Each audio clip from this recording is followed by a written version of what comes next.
dawn of the 200th year, the sky exploded. Well, that escalated quickly. But I'll tell you, Wells Thompson, man, he threw me off. Like, I'm down. I'll totally take this, like Frankenstein the Conquered, but thought he was sending Mechaton. Stop screwing with me, Wells. All right, check out his current Kickstarter he's got running. I think he's got another one coming up. Actually, I think the one there, the Catskin just got that just got funded. And then you can go check out Megaton, check out his site, check out the PanCon. He was just on a couple videos ago, or I mean episodes, wherever depends on where y'all are streaming this, with him, Stephen Grant, and Caitlin Yarsky talking about comics in film and television. Yeah, but that's not what this is about, man. I mean, I'm down with Wells, much love to him, but he ain't on the fucking show today. We're not going to sit here and just jibber-jaw about Wells and his work all day. Yeah, I am the unknown factor, ladies and gentlemen, a.k.a. that Wade Wilson of hip-hop, and this is the long-windedest intro ever on the Questionnaire. Yeah, and the funny thing is, the guest today got a Midwestern hello as opposed to a Midwestern goodbye. We usually... Yeah, apparently I decided to flip it today, but today in the house is writer Matthew Summo. What's up, man? Sorry, I was muted. My cat was causing a scene over here. Things are good, man. Can't complain. It's Friday night. In the summer, it's a little on the hot side, but, it's what we expect on Long Island during the summer. I don't know if it's Friday when I drop this, man. Why you gotta... Oh shoot! Sorry, it's someday during the week in a season. It's like this month. All right, we'll say that. We need to do that specific, ladies and gentlemen. There's a lot coming out here over the Questionnaire. I hope you're checking it out. I hope you're enjoying it. I know I've enjoyed having everyone on Creator-wise that I've had the pleasure of having on this show. That is very, very true. And I know it's been a hell of a conversation with Matthew before we even started the show. You might be able to check out bits and pieces of it over on the Patreon as far as what the shit we were rambling about, and his cat muting him, my boy interrupting, and what it is what it is. Sometimes school starts and it throws off your whole fucking day. So on that note, Matt, let's get right into things, man. Before the show, we were kind of discussing how things getting in your way can prevent you from reading the things you want to read. And you told me you have 4 long boxes, not short boxes like this. Firstly, I highly suggest these short boxes because like I had a lot of long boxes back in the day. Unfortunately, I don't have near the collection I used to. Like I used to have like 9, 10, 12 long, but I couldn't even tell you because they're fucking all gone now.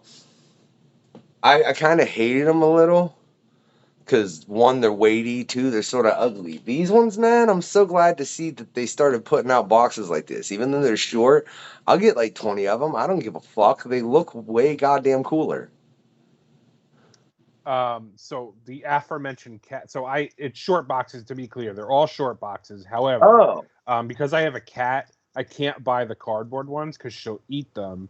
So I forget the company BCW, who makes like comic bags and stuff like that. They make a plastic short box. It's almost like a crate, but I use those because she can't chew on them. So you couldn't even get these kind? I can, but I have to keep them covered or like stored away. But right now, like my to be read pile is so out of control that all my boxes are like out in the open. Well, let me. I mean, and we've gotten into this with several past guests, man, and I think it has a lot to do with balancing, creating some form of entertainment, regardless of what that is, and then also, having just a real life, or then if you have to, because the entertainment, you do it as a passion, and it's not quite reached where you wanted it to. A lot of us have to work normal ass jobs, which is unfortunate, and I know it's a lot, especially within the comic book industry, people who have to have regular jobs and and then still continue to do what they're doing. So how do you find a balance to where you ever do get to read, which has obviously been a problem, And That's a great question.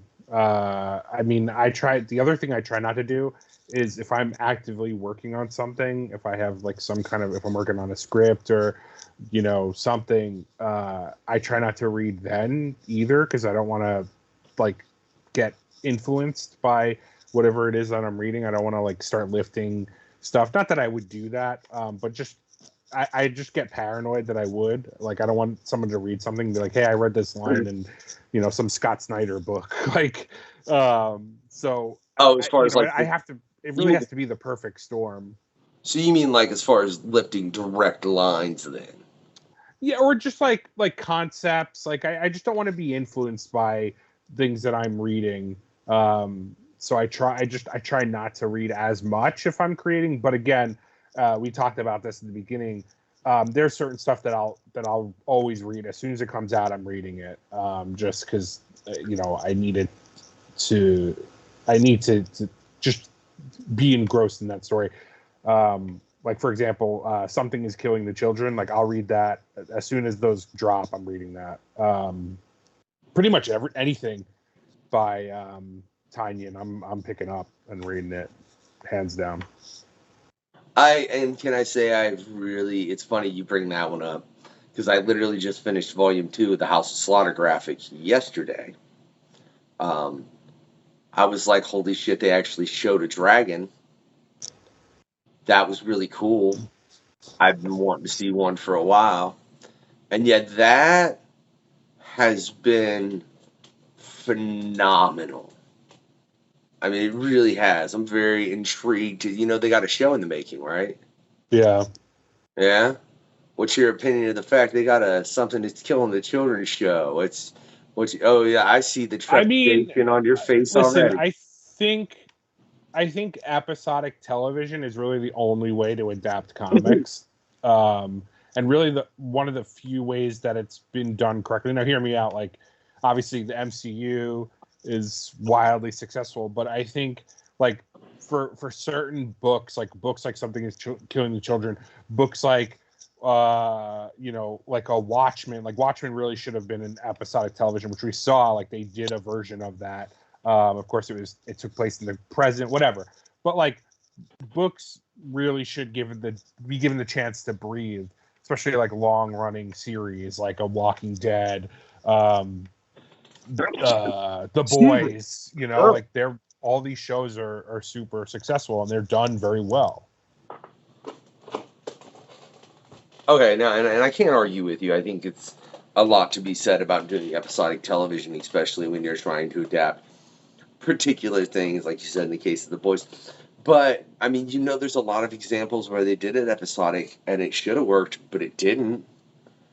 I think that's more so due to I hate to say this because it's going to sound like I'm dragging my betters, but like, it's due more so to the way the show gets, or the comic gets adapted, less so than the source material. I think when it's done right, it's obviously it's phenomenal, and we've seen it time and time again. But to your point, we've also seen time and time again when it's done wrong, and it's not a good representation of the product. I mean, the good news is that the comics will always exist. You know what I mean? If they ever make a bad version of them, you can always go back and read what you've read before. Like, that never goes away. I love watching people complain about X, Y, or Z, like movie, TV show, whatever, and they're like killing my characters. They're not. Like, just go back and, like, if you don't like what's happening now, number one, comics are cyclical. Like, they'll come back around. But two, like, just go back and enjoy the stuff that you liked that came before. Like, that stuff doesn't go away. But again, like, I think we're getting into the era now where these projects are becoming more they're like more care is going into the presentation and bringing those stories to life, where I think we're going to see less and less of the poorly made adaptation of a popular comic book, and more of like what we're getting now, which is again more faithful to the source material. And listen, changes are going to be made because some stuff works in comics that's not going to work on TV, and vice versa. But I think, again, like, I think it'll be more faithful than what, you know, what we're kind of used to or what came before now. I mean, I think before the MCU, like, let's be honest, the MCU in a lot of ways changed the game, which is funny because if people really thought about it, well, and look, I'm not even going to say the MCU. I'm going to say Blade specifically is what really changed the game in a lot of ways. Is when they did Wesley Snipes' Blade, because it was Blade. You know what I mean? Like, it was the character Blade. And technically, you can predate that with The Crow, but most people don't know that's based on the comic book. Sure. You know, they're like, The Crow is a comic? Yeah, you fucking nerd. You were supposed to go read comic books, not start dressing in all black. Nobody, yeah, you know. Because, I mean, for real, man, think about when The Crow came out, how many people went goth? Right? Yeah, you're right. It was a hot topic favorite. But it should have been a local comic book store favorite if people would have done their fucking research, because that's where it comes from. Oh, I have a lot to say about that. I think the problem was back then, and this Blade is guilty of this too, is that they were afraid to be like based on a comic book. You ever notice, like, up until I think fairly recently, they always used to say like based on the graphic novel. They never said comic book or comic series. It was always like graphic novel. They use like the book industry term. And even sometimes they would bury that stuff in the credits, right? They were always afraid to lead with the fact that this is a best-selling comic book, or like they never used to do it like what DC does to their credit. Like they'll be like, hey, if you like this, go visit your local comic shop, or here's, you know, go read the comics of this character. They never used to do that. It was always like a secret, right? Like you had to be in the know, or you had to watch the credits to know that this is based on a comic book. And they're definitely, you know, we're certainly turning a corner with that now, where more properties are announcing the fact that they're based on comics. But for a long time, it was like a dirty word to say the word comics. Unfortunately, you're right. And I think it was because, I mean, even nowadays, there are people that still look at comics and they say, oh, they're picture books. And to all of those people, if I'm able to see them out in a public circumstance and they say that to me, I just hope I have, like, I don't know, a hardcover edition of any of Alan Moore's work so I can fucking smack them with it. All right? I mean, listen, I grew up, I'm sure we're like close to the same age. Like I grew up in the day where if I was caught reading a comic book as like a teenager, they'd be like, aren't those for kids?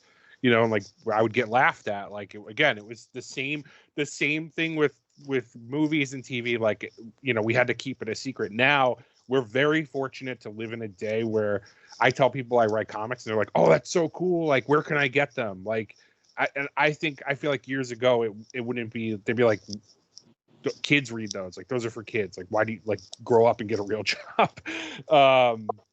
So we're definitely in a better age now, like I said, and it ties back to the movies, like where it's cool to read comics. I mean, look at comic book conventions, right? They're so well attended by so many people that, you know, maybe they weren't collecting comics, but they saw an MCU movie, or, you know, they watched a TV show or whatever, like, and now all of a sudden they want to get into comics. Like it's so much cooler to be a fan of comics and pop culture now than it ever has been, for sure. Stop fucking sound, Matt. God damn it. All right. Sorry about the quick edit. You know, sometimes I gotta make a quick edit. All right. Look at all the past. No worries at all, dude. This is your show. No. I ain't even talking about that, bro. I'm talking about, like, for everybody out there watching, man, and they notice times where it, like, fades out, fades back in, and like, what the fuck was that, man? Look, sometimes an animal has to take a leak. Sometimes there's some kind of other issue. Sometimes a human has to take a leak, you know?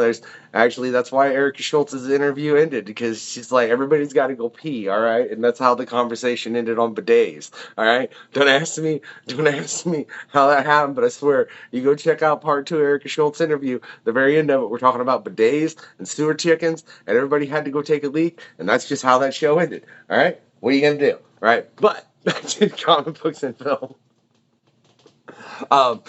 I mean, you make a very valid point, man, but I think the funnier thing that this is something I've spoken with a lot of past guests, some of them who are very close, and like Tom Brevoort would be one of them, who can obviously, you know, he sees a lot in the end of Marvel because he's been a fucking editor there for 30 years. Shout out to Tom. Check out his past quests as well. It was when he was on a PanCon with Eric Schultz, as a matter of fact. And I can actually pronounce your name right, Brevoort. Look at that. It only took me like, I don't know how long, but I finally started getting Tom's last name right. But it seems that even though you've seen this rise in comic book films, and certainly it's more accepted. I don't think it's not as accepted as it should be as far as a form of literature. There are still people out there being fucking pricks about it. Trust me, I know from personal experience. And look, shove it up your ass. Just saying, right? Like, I'm not the one you want to go, hey, you read funny books? Look, you fucking short shit. I'm 6'2" for everyone out there that don't know. You know, so I'm allowed to say short shit to most people. It's okay. Like, no, I'm reading literature. Go the hell away. But it seems like even though you've seen this rise, like I said, there's still that stigma of some people look at it that way. And there's still the stigma that for some reason it's not affecting the comic book market like you think that it would. You know what I mean? As far as people reading the source material. It's like Dave, who hosts This Month in Comics for me. Or, I mean, with me, not for me. Well, we're getting ready to do something. He's going to have his own bit, and then we're going to be doing This Month in Comics as well. But that's coming up, ladies and gentlemen. That ain't happened yet. But he works at Comic Book University. And, you know, local comic shop, the one I go to. Well, I say local, but it's an hour and a half away. That's how far I drive for comics. Jesus, man. But he, like, at least once a week, they have someone walk in.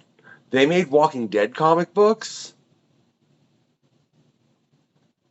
Right? So, even in that case, with The Walking Dead, which has ran I don't know how many seasons at this point, they're going to have a total of like 4 offshoot shows in total from what?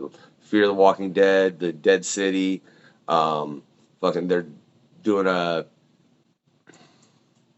Daryl show here shortly, and apparently they're doing a Rick and Michonne show. I recently found out from Gasilia.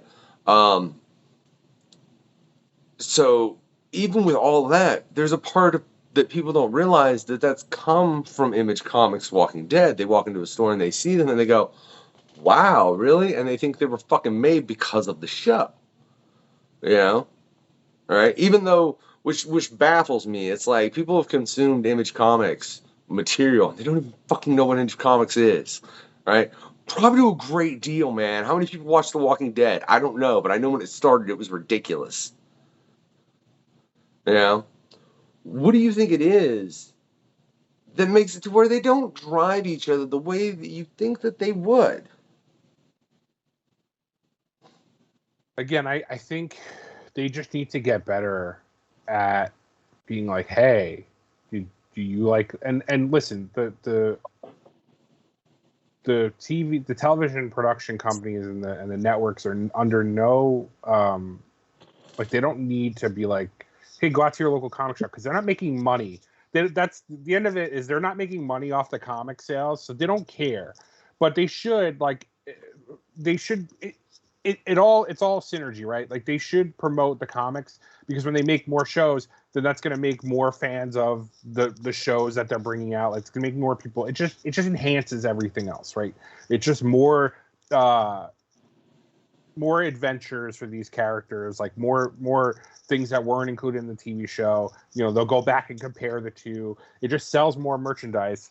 So, like, it would behoove them to just be like, hey, if you like The Walking Dead, if you like this episode of The Walking Dead, go down to your local comic shop, go to Comic Shop Locator, you know, find a comic shop near you and buy there's so many versions of this comic book. so many collected editions. Go buy the collected edition and then come back and watch the next episode. Like, they just don't. Again, they're not. It doesn't benefit them to sell comics, so they're not interested in doing the promotion. So they should. I mean, they should. Like I said, DC does it. Like, they always do it. I've seen commercials for DC comics, like commercials on TV that are promoting whatever like reboot of DC they're doing, whatever like new whatever new 52 thing they're up to this day and age. But to their credit, they're the only publisher that does that because they're owned by Warner Brothers and they have so many network affiliates they can just throw a commercial on. But they also do that in the movies too, where they're like, hey, go to your local comic shop if you want to read more Batman. But they should promote that more, but they're just under no there's no law that says they have to, and nor are they going to make money off of it, so they don't care. It doesn't interest them. You've said that twice, and I can't think that I've ever seen a DC film that said, check out the comics, to be real honest. I've seen I've seen the commercials that I've seen on television. I've seen them run like before a DC flick. Is this just a New York thing? I mean, maybe. Like them New Yorkers, I don't drive an hour and a half to go to a comic shop. I can drive 5 minutes down the road and go to a comic shop. Not the best one, but not the one I would prefer to go to. Shout out Fourth World Comics in Smithtown. Scott Snyder also shops there. But we have so many comic shops here, so it could maybe. But they definitely, I've seen it. I've 110% seen them advertise like, hey, if you check out this comic or, look up your local comic shop for more. You keep rubbing in the fact you got so many comic fucking shops. I'm going to end this goddamn interview, Matt. You ain't got to rub it in. Move to New York. You could pay more taxes and, have a smaller place, but so many comic shops. I mean, I guess, like, if I went to the right comic shops, I should just start, oh, hey, man, you're fucking, look, it's Scott Snyder. Hey, bro, you want to do a real quick questionnaire? I mean, there's that benefit in the fact that I would be around a great deal more creators than I am in fucking where I'm at, because in Indiana, I don't... Yeah, but you have, I mean, the beauty of all of this, of what we're doing right now, is the internet, right? Like, we're able to do this because of the internet. I was able to get into writing comics because of the internet. Like, there's so much more. You showed Wells' book, the Frankenstein the Unconquered, right? Like, that book you were only exposed to that book because of the internet. So, yes, while it would be easier, I'm sure, the internet is such a great tool for not only just comics and creators, but also content creators and everybody. Like, it's the best tool that we have. Well, yeah, but I'll be real honest. If it wasn't for me calling every comic book company I could find and think of, I would have never thought to use LinkedIn initially to start contacting people. So technically, what really helped the show was whoever the hell answered the phone at Dark Horse that day. I don't know who it was. I can't remember his name. It's been quite some time ago, and life has been turbulent. But he's like, man, try LinkedIn. And I'll be damned if I didn't try LinkedIn. And well, yeah. So it was the endeavor. I think it's, you know what it is? I think people are more apt to open a LinkedIn direct message than they are a direct message anywhere else, because they assume that it's work related, which it is, right? You're inquiring about their work.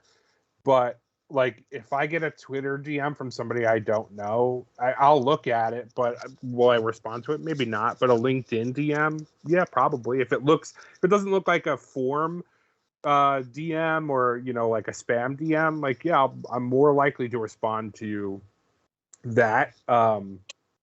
This is so really quick side story, but related to LinkedIn DMs. I remember listening to a podcast once, and they said whenever they send somebody something that they want them to read, they send it via FedEx, because everyone will open a FedEx envelope, because they think it's more important, right? If you send something in a plain manila envelope or a plain regular like letter envelope, like people are gonna be like, oh, this is, I don't know what this is. Like I'm not gonna open it. Now, for me, how I got into work for hire comics was I saw an ad on Indeed.com for a startup company looking for comic book editors. And I was like, well, I self-published my first comic. I can edit a comic.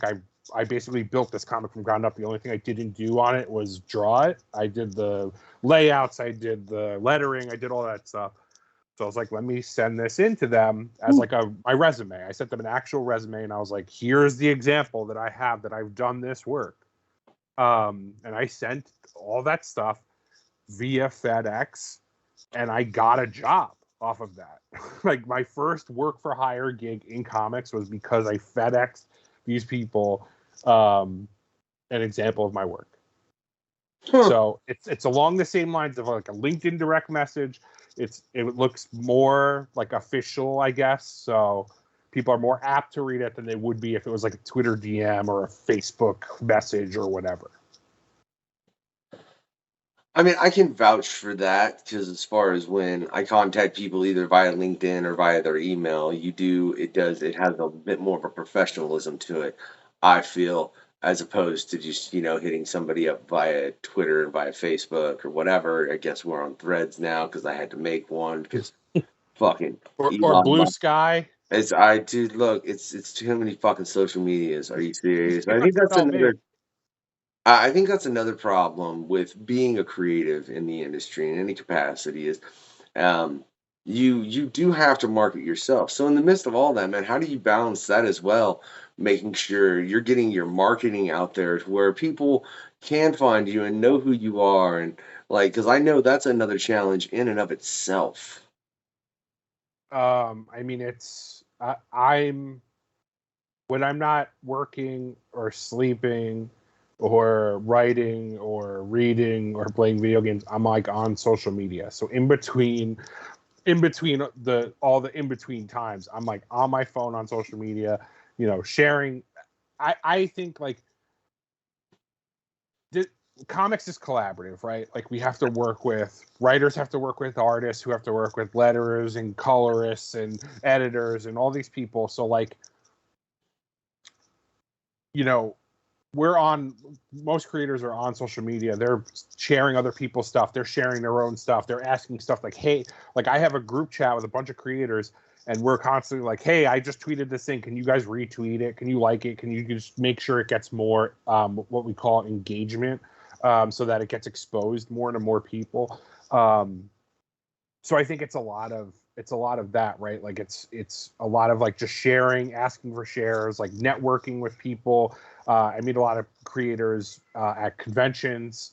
Again, a lot like the social media, like Twitter, RIP. It was really instrumental for me in like just networking with other creators, like having other creators be like, "Oh, you write comics? Like that's cool. I want to get into that. Like, how do I get into that?"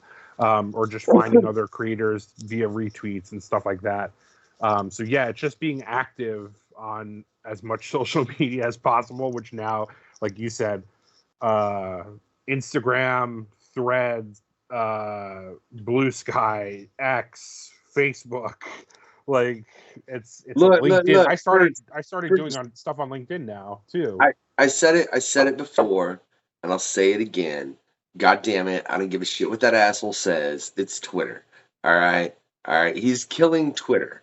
All right? It's not X. He can if it's X, it's X as far as it's going to get X'd out of the fucking market and it's not going to exist anymore because of how that dumbass is running it. But that's the only X capacity in Twitter or in Twitter is the fact that it's literally going to die.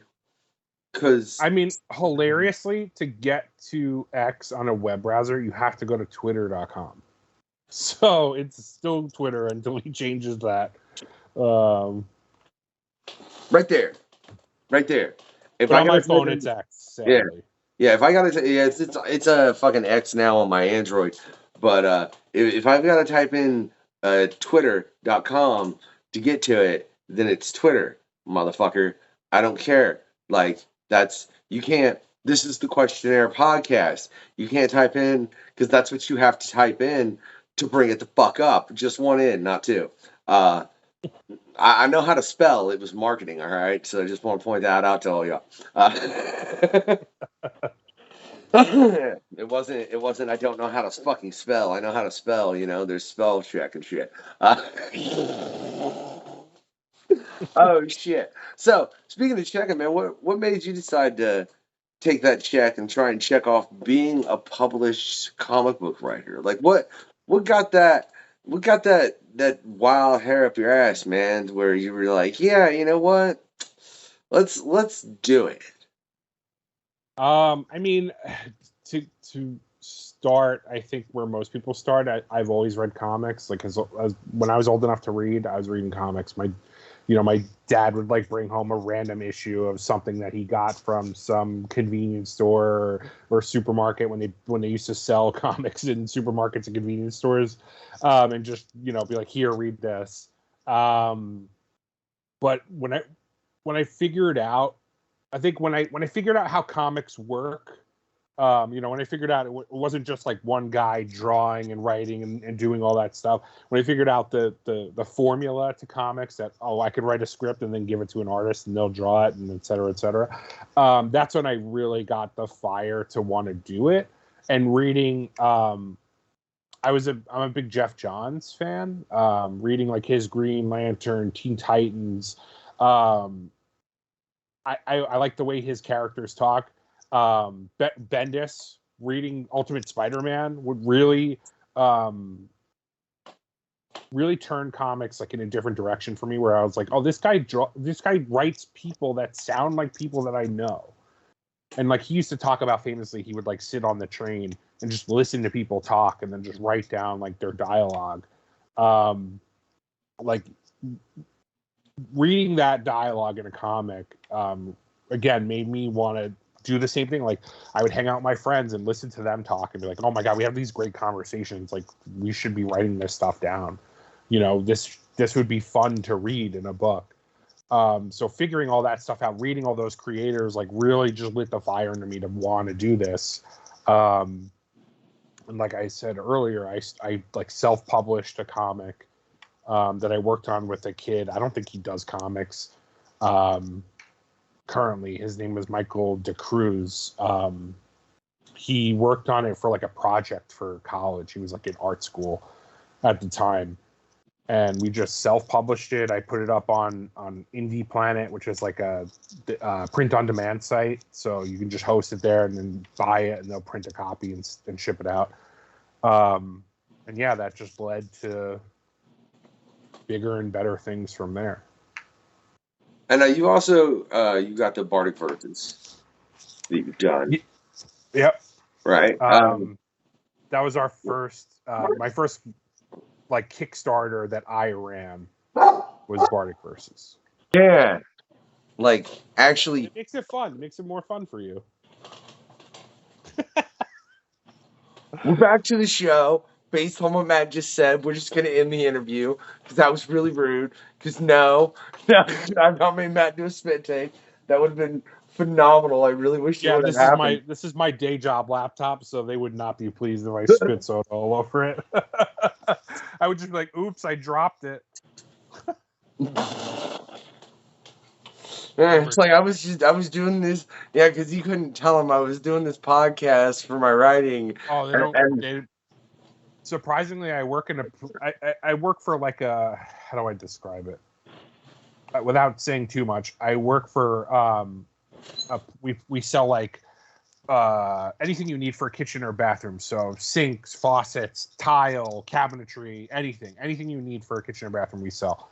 And they're pretty cool. Like they know I write comics. Like the VP of the company supported the Kickstarter. Was our like highest backer. God bless him. So they're pretty cool. I mean, they know, like, number one, I work really hard when I'm not writing comics, when I'm working for them. So they're like, if it doesn't interfere with your actual job, like, we don't care. Which Well, is really cool. I still don't think they would have accepted the fact that the guy that was the host made me laugh so hard I did a spit take and I fried the laughter. I mean, I wouldn't tell. Listen, like, I can lie a little bit. I'll just say, oops, I was working late on something and I spilled soda on the laptop. But damn it, the other story would have been way funnier to tell. And yeah, it definitely would have been funnier. But they'd be like, maybe don't tell us that. It's like, maybe lie next time, Matt, just a little, right? But I'll tell you another thing I want to go into, man, because I'm doing a little bit of research on you. I found that, and we were discussing this a little bit before the show, which y'all probably can check out bits of on the Patreon if I get on my ass and get everything edited and up and done like it needs to be, whatever. So I'm trying to get it all out there, ladies and gentlemen. It's a lot. But you've done a lot of anthologies, man, which I think are interesting in comics. They can be, as long as they're done well, they can be phenomenal. Oh damn! Hold on, the cat's got to get fed. Yeah, I said it. Cat's got to get fed.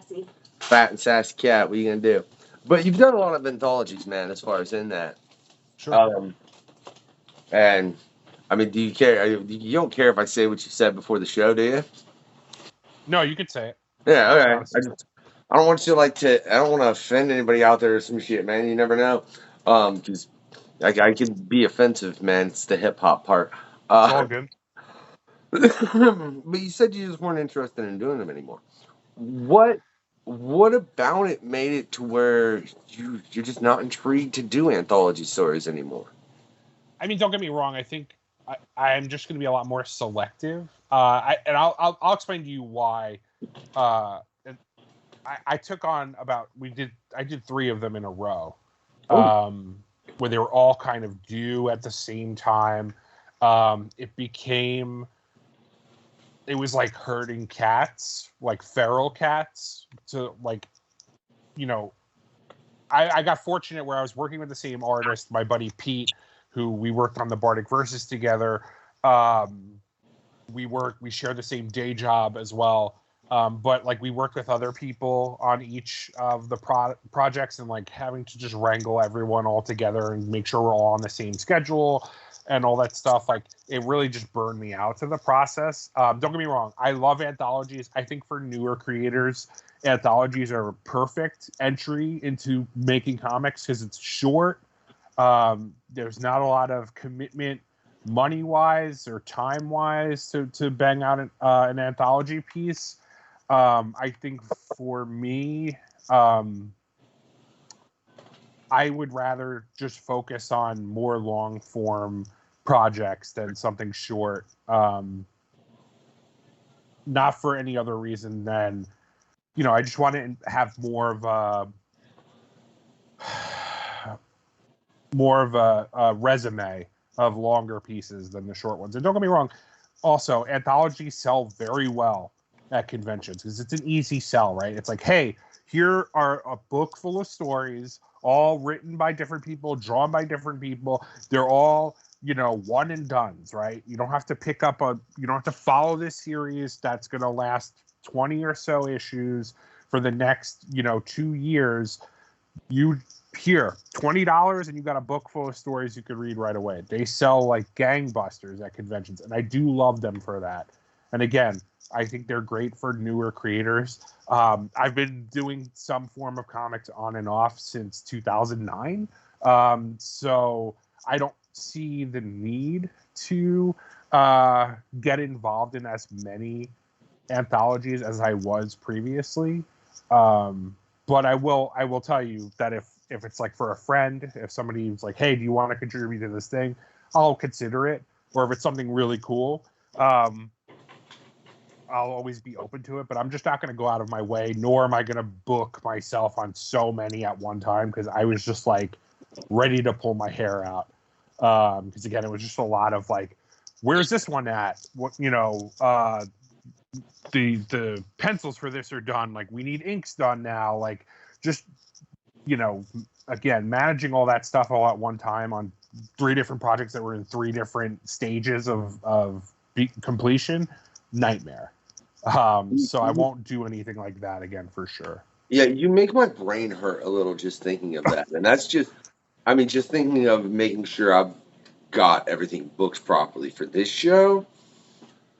I can only imagine doing something like that, except, you're dealing with it at a comic book level, and you've got an artist, an inker, a writer, a colorist, a letterer, an editor, and then to do that with 3 projects at the same time.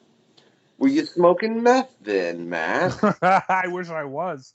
I was not. I was working full time, like 80 hours, almost 80 hours like a week, on top of like writing where I could, trying to enjoy general pop culture shit when I could, and just trying to manage again all these deadlines. I'll be honest with you. One of the last ones I did, I blew a deadline real bad, and I felt horrible about it because I'm somebody who, like, I've met every deadline I've ever been given before, because I don't like to be late on things. But this one, I was just like, listen, I like, it's based on when this was due, because I have 2 other things that are due at different times. Like, I forgot, like, I just mixed up things, and I'm sorry. And we finally just wrapped this up today, where hilariously we got the lettered pages back from the letterer. Shout out Matt Krotzer. He's awesome. I love him.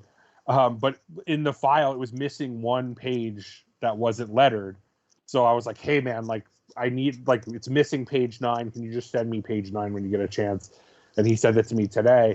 And I finally sent it off to the editors. I was like, here, it's done. Like, see you later. Like, I'm sorry. I was like, I'm sorry I was late. I'm sorry this was a nightmare from day one. And this is not a Krotzer at all, because it's not his fault. It was everything else that happened before him. But I was just like, here, take it. And like, I'm relieved. There's a sense of relief now that this is done, because I don't have to worry about every day. Like, every day I'm further away from the date that this was supposed to be done in. And like, I'm just sweating every single day. Like, oh, I need to get this done, because yes, I fucked up the deadline, but I also turned that script around in 1 day, which is crazy. But then I had a conversation with the team that I was working with on the book, and I was like, listen, this is our timeline. Like, can you guys conceivably do this in this amount of time? And we all agreed, and then it just got all fucked up after that. Excuse my language. So it's just stress, like stuff like that when it's not going right. And I feel like I'm the face of it, because I'm the one that's communicating the delays to the editors or whatever. It just weighs on me, like this weighed on me a lot, and I got really burned out from this one project. Like, burned me out from doing anthologies for sure. So in that, man, what do you do in the midst of all this when you start to get burned out to make sure that you continue to go? Like, how do you work past your burnout, Matt? Because I know it's something that everyone encounters within this industry, technically any kind of entertainment industry. At some point, you're going to feel a bit of a burn on your ass, man. And you can either let it create a fire or it can burn you up. How do you make sure that it does the former and not the latter? I think because I have such a love for not only just like storytelling, but comics, that like I want to, and I want to be involved in one way or shape or form. So like, that always keeps me going. And I will tell you, as a creator, I think any creator will tell you this, and if they don't say this, they're lying. Anytime you get something, as a writer, for me, anytime I see the completed book and I hold it in my hand, I can smell the paper, like I can read what I wrote, and I'll usually read it once and then never read it again. If I'm holding that tangible piece of my work, I get to see that work come to life. That feeling never get, like, it's just like, it's insane, and it never goes away. Every single time it's the same thing. Like, I always look forward to getting that thing that I created with a team of people and getting to hold it in my hands. Like, it's the best feeling in the world, and it never gets old. I'm always chasing that feeling. So that's for me, that's what pushes me through the next thing. I'm like, hey, remember how you felt when you got the last thing we worked on? we can get that again. We just got to keep moving. Yeah, and it's funny that you say that because I know that your favorite part of your job, as far as in comics, is collaborating with artists. But I can't tell you how many people have answered the questionnaire, and y'all can go over to the Patreon. There's a link in the description, as well as a link to a bunch of Matt's work, so you can check it all out. But people for the pre-show questionnaire, like I said, you can check it out on the Patreon. Have answered their favorite part of their job in comics is finally getting that piece of completed work. You know what I mean? Like actually holding the comic book in their hands and being like, damn, I made this. So I totally understand that, especially as someone that makes music. And, you know, when I've got the completed album in my hand and I'm sitting here like, ooh, it's got all graphics and, you know, like track lists and like, you know, looks pretty legit, professional. And so I understand that, getting that moment to where it's like, ooh, you know, that's cool. And I can totally understand why that's a driving force, just to know that you've created that and put that in the world. Now, I'm curious, man, what's your real, like, do you want to focus on more creator-owned things in your writing? Or do you have an interest in working amongst, I would say specifically the big two, but just with properties, you know what I mean? Or you more want to make your own stories? A little bit of both.